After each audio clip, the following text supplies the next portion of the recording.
Hey everyone, it's Amador, and here I have these Bright Star Tinsel packages that I got at Hobby Lobby. They were only $4.99, and I got them. They were for 50% off. Now what I'm doing is distressing them and sanding them, and then doing a little bit staining to make them look like vintage, actual vintage packaging and vintage items. Since it's really hard to find them sometimes, but I felt the colors and the style of this would be absolutely perfect. Now we're going to go ahead. This is one that I've already done, and here is a little bit so you can see of the distressing. And this one I just sanded. So here it is, it's sanded down. Now originally I did open the package, take out the item, and went ahead and started sanding it. But this one I took out the tinsel strands and went ahead and sanded it. All I did was just use 220 grit sandpaper. I cut out a little strip. Here you can see the little bit of paint, and you can just go ahead and go through it, distress it as much as you would like. I do like to distress it at the bottom a little bit more, and you will see these streaks and these lines, but that will be okay because we are going to stain it. Now you can use, several people use different colors to stain. It's just depending on what you like. Now, many of the original vintage packaging of these items were like shiny bright and everything, were actually on craft paper. So I'm going to go ahead, and I took this little hint from Jill Norwood. If you guys follow her, I will leave all of her links as well. This time I'm using Stampin' Up! Crumb Cake ink. Now this is the old ink pads. I know that they have newer ink pads now, but this is the older version. Now all I do is I even keep the packaging assembled, and I just go ahead and you will see the color of the paper of where you sanded and distressed turn it into a darker color, more a little bit like the original craft.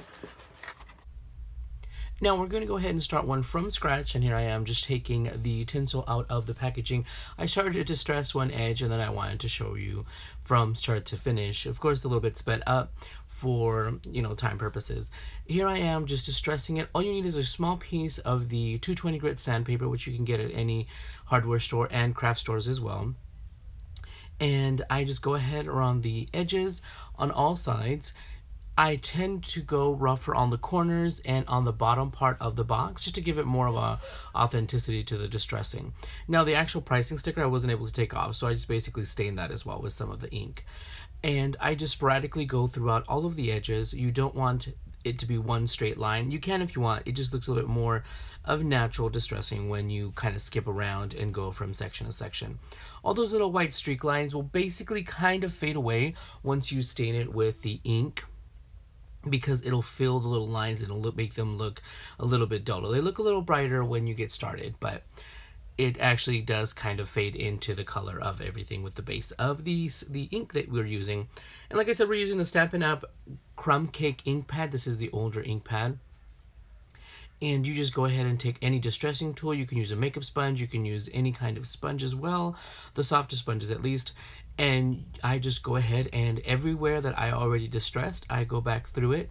I also get this ink all over in the middle sections and everywhere, just to give everything else a little bit more dingier, kind of older look for the distressing.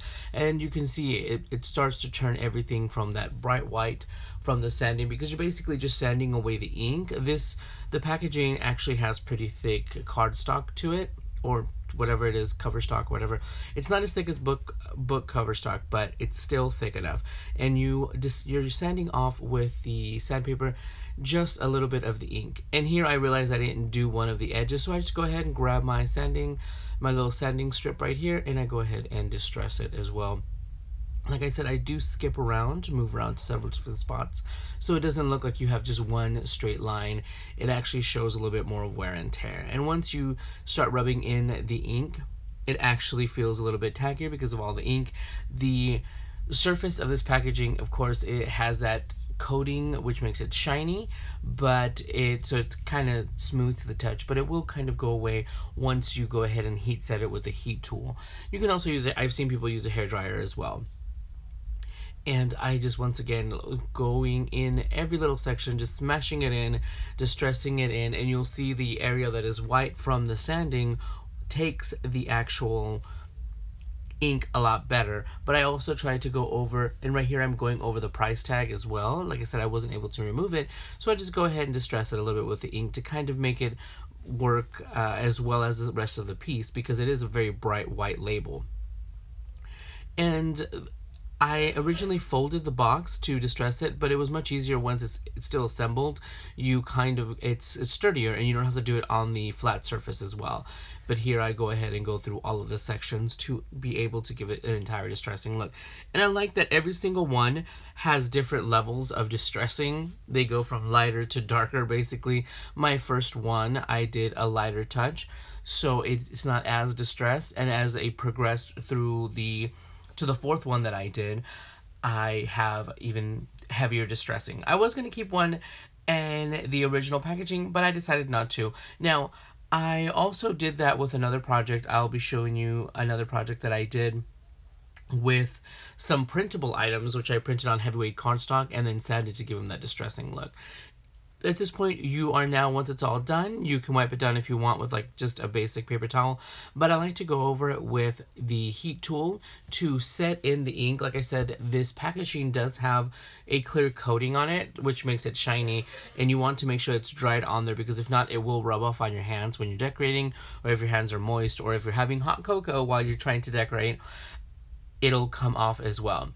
And that's all it needs, just a little bit of heat setting, and you are good, set, ready to go with your faux vintage piece. And I hope this adds a little bit of fun decor to your items. It is very hard to find some of these vintage pieces, so this is a quick and easy way for you to give a little touch to something. In all honesty, these ended up costing, I think it was $2.50 a pack, and I used the actual tinsel that comes with the packaging.